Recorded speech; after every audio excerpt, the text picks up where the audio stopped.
أعوذ بالله من الشيطان الرجيم بسم الله الرحمن الرحيم الحمد لله رب العالمين الصلاة والسلام على محمد وعلى آلہ وسلم۔ انشاءاللہ آج ہم سورہ یونس کا مطالعہ شروع کریں گے۔ یہ ایک مکی صورت ہے، شان نزول کے لحاظ سے 51 اور ترتیب قرآنی کے لحاظ سے 10ویں نمبر پہ ہے۔ اس میں 11 رکوع ہیں جو کہ 109 آیات پہ مشتمل ہے۔ سورہ کا نام آیت نمبر 98 میں حضرت یونس علیہ السلام کے نام پہ ہے۔ اس سورہ سے پہلے ہم نے سورہ توبہ کا مطالعہ کیا، جس میں اس حقیقت کا بار بار ذکر کیا گیا کہ توبہ، ایمان اور اعمال صالح یہ وہ نسخہ ہیں جس سے ہم اپنی بگڑی ہوئی قسمت سنوار سکتے ہیں۔ آئیے مطالعہ قرآن کا آغاز اس دعا کے ساتھ کرتے ہیں کہ اللہ تعالی ہم سب کو نبی پاک صلی اللہ علیہ وسلم کے طفیل قرآن کریم کا صحیح مفہوم عطا فرمائے۔ سورہ یونس رکوع نمبر 1 جو کہ آیات 1 سے 10 پہ مشتمل ہے۔ بسم اللہ الرحمن الرحیم الف لام را تلک آیات الکتاب الحکیم۔ الف لام را یہ حروف مقطعات ہیں۔ تلک آیات الکتاب الحکیم یہ نشانیاں ہیں کتاب حکیم کی۔ اکان للناس عجبا ان اوحینا الی رجل منہم، کیا لوگوں کو تعجب ہوا کہ ہم نے وحی فرمائی ان میں سے ایک مرد کی طرف۔ ان انذر الناس وبشر الذین آمنوا ان لهم قدم صدق عند ربهم، کہ وہ تنبیہ کرے لوگوں کو اور بشارت دے ایمان لانے والوں کو کہ ان کے لیے مقام صداقت ہے ان کے رب کے ہاں۔ قال الکافرون ان ھذا لساحر مبین، کافروں نے کہا بے شک یہ ضرور ایک کھلا ساحر ہے۔ قدمہ ایک پایا، a place or position۔ عام لوگ وحی کو ایک انتہائی ماورئی چیز سمجھتے ہیں اور اس بات پہ انتہائی تعجب کا اظہار کرتے ہیں کہ انہی میں سے کسی شخص پہ وحی کیسے نازل ہو سکتی ہے، کیونکہ اللہ تعالیٰ کی رحمت اس بات کی متقاضی ہے کہ لوگوں کی صحیح راہ کی طرف رہنمائی کی جائے۔ اس نظام ہدایت کے مطابق اللہ تعالیٰ اپنے بندوں میں سے کسی ایک اچھے بندے کو منتخب فرماتے ہیں اور اس پہ بذریعہ وحی اپنے احکامات پہنچا دیتے ہیں تاکہ وہ برگزیدہ شخص لوگوں کو اچھائی کی دعوت دے اور برے کاموں کے خراب نتائج کے بارے میں ان کو آگاہ کر دے۔ پیغام پہنچ جانے کے بعد اس پہ عمل کرنا یا نہ کرنا یہ ہر کسی کی اپنی ثوابدید ہے۔ جو کوئی بھی پیغام حق کو قبول کرتا ہے اور اس کے مطابق اپنی زندگی کو سنوار لیتا ہے تو نظام خداوندی کی طرف سے اس کے لیے اچھے انجام کی بشارت ہے۔ لیکن جو لوگ پیغام حق کو قبول نہیں کرتے وہ وحی کو جادو اور سحر قرار دے کے اس کا انکار کرتے ہیں۔ ان ربکم اللہ الذی خلق السماوات والارض فی ستۃ ایام، بے شک تمہارا رب اللہ تعالیٰ ہے جس نے خلق فرمایا آسمانوں کو اور زمین کو 6 ایام میں۔ ثم استوى علی العرش یدبر الامر، پھر استوا فرمایا عرش پہ، تدبیر کرتا ہے معاملات کی۔ ما من شفیع الا من بعد اذنہ ذالکم اللہ ربکم فاعبدوا، نہیں کوئی شفاعت کرنے والا مگر بعد اس کے اذن کے، یہی اللہ تعالیٰ تمہارا رب ہے، بس اسی کی عبدیت کرو۔ افلا تذکرون، تو کیا تم یاد دہانی حاصل نہیں کرتے؟ اس وحی اور ہدایت کا منبع وہ ذات ہے جس نے آسمانوں اور زمین کو 6 ایام میں تخلیق فرمایا، پھر عرش پہ استوا فرمایا اور وہیں سے تمام معاملات کی تدبیرات فرما رہا ہے، جن میں سے ایک نظام ہدایت ہے، اور اسی نظام کے تحت اس کے برگزیدہ بندے لوگوں تک اللہ کا پیغام پہنچاتے ہیں۔ ہر کسی کو اپنی عمر کے خاتمے پر اپنے رب کریم کے حضور پیش ہو کے اپنے اعمال کا حساب دینا ہے، اور اس وقت کوئی شخص بھی رب کریم کے اذن کے بغیر شفاعت نہیں کر سکتا۔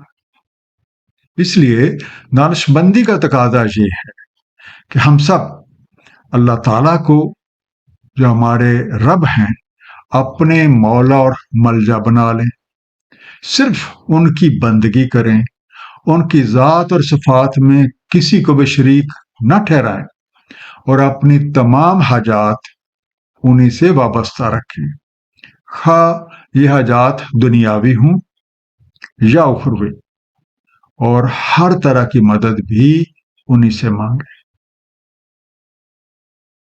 الہ مرجعکم جمیعا، اسی کی طرف مراجعت ہے تم سب کی۔ وعد اللہ حق کا، اللہ تعالیٰ کا وعدہ حقیقی۔ انہ یبدأ الخلق ثم یعیدہ، بے شک وہی ابتدا کرتا ہے خلق کی، پھر اعادہ کرتا ہے اسی کا۔ یجزی الذین آمنوا وعملوا الصالحات بالقسط، تاکہ جزا دے جو ایمان لائے اور اعمال صالح کرتے رہے انصاف کے ساتھ۔ والذین کفروا لہم شراب من حمیم، اور جنہوں نے کفر کیا ان کو پینا ہے کھولتے پانی سے۔ وعذاب علیم بما کانوا یکفرون، اور ایک عذاب المناک بسبب اس کے جو کفر وہ کرتے رہے۔ تو پہلا انڈر لائن لفظ ہے یبدأ، ابتدا کرتا ہے، عدم سے وجود میں لاتا ہے، اوریجنیٹس۔ جو عیدہ، اسی کو دہراتا ہے، ریپیٹس اٹ۔ اس آیت مبارکہ میں ہماری زندگی کا مقصد اور دور زندگی کا مکمل نقشہ بیان کر دیا گیا ہے۔ فلک کی ابتدا اللہ تعالیٰ نے فرمائی اور وہی اس کا اعادہ فرماتا ہے۔ ہمیں تخلیق کیے جانے اور اس دنیا میں بھیجنے کا ایک مقصد ہے، اور اس کا ذکر قرآن کریم میں کئی جگہ بیان ہوا ہے۔ سورہ ذاریات آیت نمبر 57 میں ارشاد ہے، اور نہیں خلق کیا میں نے جن و انس کو مگر اس لیے کہ وہ میری عبودیت کرتے رہے۔ عبودیت کا مفہوم اپنے خالق اور مالک حقیقی کو پہچان کر اس کا حق بندگی ادا کرنا ہے۔ جو کوئی بھی اس دنیا میں اللہ تعالیٰ، اس کے فرشتوں، کتابوں، اس کے رسولوں اور یوم آخر پہ یقین رکھتا ہے اور تعلیمات قرآنیہ کے مطابق اپنی زندگی کو سنوار لیتا ہے، اعمال صالح سر انجام دیتا ہے، مخلوق خدا کے کام آتا ہے، تو جب وہ لوٹ کر اپنے رب کے حضور پیش ہوتا ہے تو بہترین جزا پاتا ہے۔ جبکہ وہ لوگ جو اس حقیقت کا انکار کرتے ہیں اور اپنی زندگیاں اپنی من مرضی کے تحت گزار کر واپس جاتے ہیں تو دکھ اور تکلیفیں ان کا مقدر بن جاتی ہیں۔ گویا جنت اور دوزخ کا انتخاب ہمارے اپنے ہی ہاتھ میں ہے۔ هو الذی جعل الشمس ضیاء والقمر نورا، وہی ہے جس نے کر دیا سورج کو ضیاء اور چاند کو نوری۔ وَقَدَّرَهُ مَنَازِلَ لِتَعْلَمُوا عَدَدَ السِّنِينَ وَالْحِسَابَ، اور مقرر کر دی اس کے منازل تاکہ تم معلوم کرو برسوں اور تاریخوں کے حساب۔ ما خلق اللہ ذالک الا بالحق، نہیں یہ خلق فرمایا اللہ تعالیٰ نے مگر حق کے ساتھ۔ یفصل الآیات لقوم یعلمون، مفصل فرماتا ہے نشانیوں کو واسطے قوم کے جو علم رکھتے ہیں۔ ضیاء، چمکدار روشنی، شائننگ لائٹ۔ قدرہ مقدر کر دیں اس کی، set its measures، عدد نمبر۔ زندگی اور موت کا کھیل اسی ہستی نے ترتیب دیا ہے جس نے یہ کائنات 6 ایام میں تخلیق فرمائی ہے، اور اسی نے ہمیں اپنی کارکردگی دکھانے کے لیے وقت دیا ہے، جسے ہم عمر کہتے ہیں۔ وقت کی حقیقت کیا ہے؟ یہ سوال زمانے قدیم سے ہی دانشوروں اور سائنسدانوں کے لیے معمہ رہا ہے۔ آئنسٹائن وہ پہلی شخصیت ہے جس نے بتایا کہ زمان اور مکان یعنی ٹائم اور سپیس ایک ہی حقیقت کے دو رخ۔ آئنسٹائن کے نظریہ اضافت یعنی تھیوری آف ریلیٹیوٹی کے مطابق وقت کی رفتار کی تبدیلی کا انحصار کسی مادی شے کی رفتار پہ اور میدان کشش میں اس کے موقع محل پہ ہوتا ہے۔ جیسے جیسے مادی شے کی رفتار بڑھتی جائے گی ویسے ویسے وقت کی رفتار کم ہوتی جائے گی۔ دور حاضر کے نامور سائنسدان اسٹیفن ہاکنز نے بھی اسی نظریے کی مزید وضاحت پیش کی ہے۔ مطالعہ قرآن سے ہمیں وقت مختلف جہتوں اور وقت مختلف زونز جو ہیں ان کے بارے میں رہنمائی ملتی ہے۔ بعض آیات سے یہ پتہ چلتا ہے کہ وقت مختلف حالات میں مختلف رفتار سے بڑھتا ہے۔ کائنات کے مختلف خطوں میں وقت کی کیفیت اور کمیت میں فرق ہے۔ سورہ یونس کی زیر مطالعہ آیت پہ غور و فکر کرنے سے معلوم ہوتا ہے کہ چاند، سورج اور زمین کی انفرادی حرکت اور ان میں روشنی، حرارت اور کشش کے باہمی واقعاتی ربط سے وقت کا احساس پیدا ہوتا ہے، اور جب انسان موت کے بعد اس دنیاوی زندگی کے زون سے نکل جائے گا تو وہ محسوس کرے گا کہ اس کو ایک بہت ہی مختصر زندگی دی گئی۔ جیسے سورہ بنی اسرائیل آیت نمبر 52 میں ارشاد ہے، جس روز وہ تمہیں بلائے گا سو جواباً تم چلے آؤ گے اس کی حمد کرتے ہوئے، اور تم گمان کر رہے ہوگے کہ نہ رہے تم مگر تھوڑا سا۔ قرآن کریم کی کئی آیات سے ہمیں یہ رہنمائی حاصل ہوتی ہے کہ وقت مختلف حالات میں مختلف رفتار سے بڑھتا ہے۔ مثلاً سورہ حج آیت نمبر 47 میں ارشاد ہے، بے شک تمہارے رب کے نزدیک ایک روز تمہاری گنتی کے لحاظ سے 1000 برس۔ واقعہ معراج وقت کے مختلف زونز اور وقت کے مختلف اسرار کی طرف ہماری رہنمائی کرتا ہے۔ اسی طرح حضرت سلیمان علیہ السلام، حضرت عزیر علیہ السلام اور اصحاب کہف کے واقعات وقت کے بارے میں ہمیں تحقیق کی دعوت دے رہے ہیں۔ ان فی اختلاف اللیل والنہار، بے شک اختلاف لیل و نہار میں، وما خلق اللہ فی السماوات والارض، اور جو کچھ خلق فرمایا ہے اللہ تعالیٰ نے آسمانوں اور زمین میں، لآیۃ لقوم یتقون، ضرور نشانیاں اس قوم کے لیے جو تقوی کرتے ہیں۔ رب کریم کی تخلیقات اور اختلاف لیل و نہار کی نشانیاں اس پوری کائنات میں ہر طرف پھیلے ہوئے ہیں۔ ہم اس دنیا میں آنے سے پہلے بھی کہیں موجود تھے، جسے ہم غیب کے سوا کوئی نام نہیں دے سکتے۔ موجودہ دنیا میں ہم ایک عمر گزارتے ہیں اور پھر یہاں سے ایک ایسے عالم میں چلے جاتے ہیں جسے ہم غیب ہی کہہ سکتے ہیں۔ تو گویا ہماری زندگی غیب سے شہود اور شہود سے غیب میں جانے کا نام ہے۔ ہماری طرح تمام تخلیقات اسی غیب، شہود اور غیب کے نظام سے گزر رہی ہیں۔ مثلاً رات آتی ہے، کچھ دیر رہتی ہے، پھر چلی جاتی ہے۔ دن طلوع ہوتا ہے، مختلف منازل طے کرتا ہے اور غائب ہو جاتا ہے، اور پھر سے رات آ جاتی ہے۔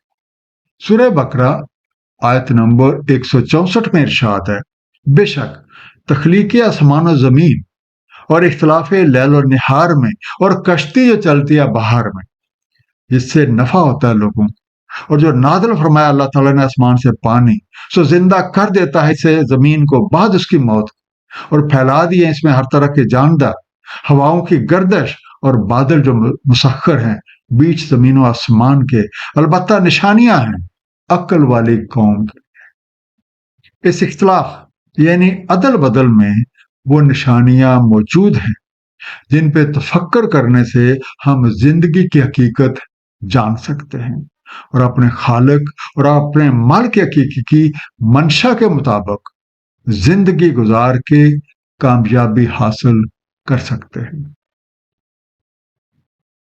ان الذین لا یرجون لقاءنا، بے شک جو نہیں امید رکھتے ہم سے ملاقات، ورضوا بالحیات الدنیا واطمأنوا بہا، اور وہ راضی ہیں حیات دنیا سے اور مطمئن ہیں اسی سے، والذین هم عن آیاتنا غافلون، اور جو ہماری نشانیوں سے غفلت میں ہیں، اولئک مأواہم النار بما کانوا یکسبون، یہی ہے ان کا ٹھکانہ آگ ہے بس باب اس کے جو کسب وہ کرتے رہے۔ یرجون توقع رکھتے ہیں، ہوپ ایکسپیکٹ، ماواہم ان کا ٹھکانہ، ماوا سے مراد ایسا ٹھکانہ یا ٹھہرنے کی جگہ ہے جو اعمال کا نتیجہ ہے۔ اچھے اعمال کی بدولت یہ اچھا ہوگا، اس میں سہولتیں ملیں گی، اور برے اعمال کی بدولت ایک برا اور تکلیف دہ ٹھکانہ ملے گا۔ ان آیات پہ تفکر کرنے سے ہمیں یہ معلوم ہوتا ہے کہ اس دنیا میں دو طرح کی طرز عمل پائی جاتی ہے۔ پہلی اور اچھی طرز عمل کو رحمانی طرز کہا جاتا ہے، یہ تسلیم و رضا کی راہ ہے، اور اس پہ چلنے والا اپنی زندگی کو اللہ تعالیٰ اور اس کا حبیب نبی پاک صلی اللہ علیہ وآلہ وسلم کی تعلیمات اور اسوہ حسنہ کے مطابق گزارتا ہے، جبکہ دوسری طرف ابلیسیت یعنی اپنی من مرضی اور سرکشی کی راہ ہے۔ اس راہ پہ چلنے والے اسی دنیا کو سب کچھ سمجھ لیتے ہیں اور اسی کے ہی ہو رہتے ہیں، اپنی ساری توانائیاں اور صلاحیتیں اسی دنیا کے حصول میں خرچ کر دیتے ہیں۔ انہیں یہ یقین ہی نہیں ہوتا کہ ہمیں ایک دن مرنا ہے اور اپنے رب کریم کے حضور پیش ہو کے اپنے تمام اعمال کا حساب دینا ہے۔ ان کے برے اعمال کی بدولت ان کا ٹھکانہ آگ ہے، یعنی مرنے کی بعد کی زندگی میں دکھ اور تکلیفیں ہیں۔ ان الذین آمنوا وعملوا الصالحات، بے شک جو ایمان لائے اور عمل صالح کرتے رہے، یہدیہم ربہم بایمانہم، ہدایت فرماتا ہے انہیں ان کا رب ان کے ایمان کی بدولت، تجری من تحت الانہار فی جنت النعیم، جاری ان کے نیچے سے نہریں نعمت کے باغوں میں۔ رحمانی طرز عمل اختیار کرنے والوں کا انجام خوشگوار ہے، ان کے ایمان اور اعمال صالح کی بدولت اللہ تعالیٰ انہیں حق کی راہ دکھا دیتے ہیں، جس پہ وہ پورے ذوق اور شوق کے ساتھ چلتے ہوئے اپنی زندگی گزارتے ہیں، اور صلے میں انہیں نعمتوں کے باغ ملتے ہیں۔ ان کی زندگیاں امن و چین کا گہوارہ بن جاتی ہیں، انہیں اللہ تعالیٰ کی طرف سے بے شمار نعمتیں اور سہولتیں میسر آ جاتی ہیں۔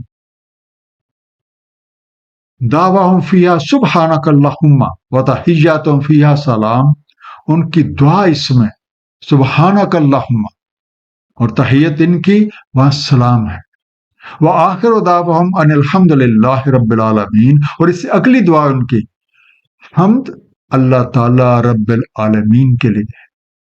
دعواہم ان کی پکار، درکار، تحیاتہم ان کی بوقت ملاقات زندگی کے لیے نیک خواہشات اور نیک جذبات کا اظہار، دیر گریٹنگ۔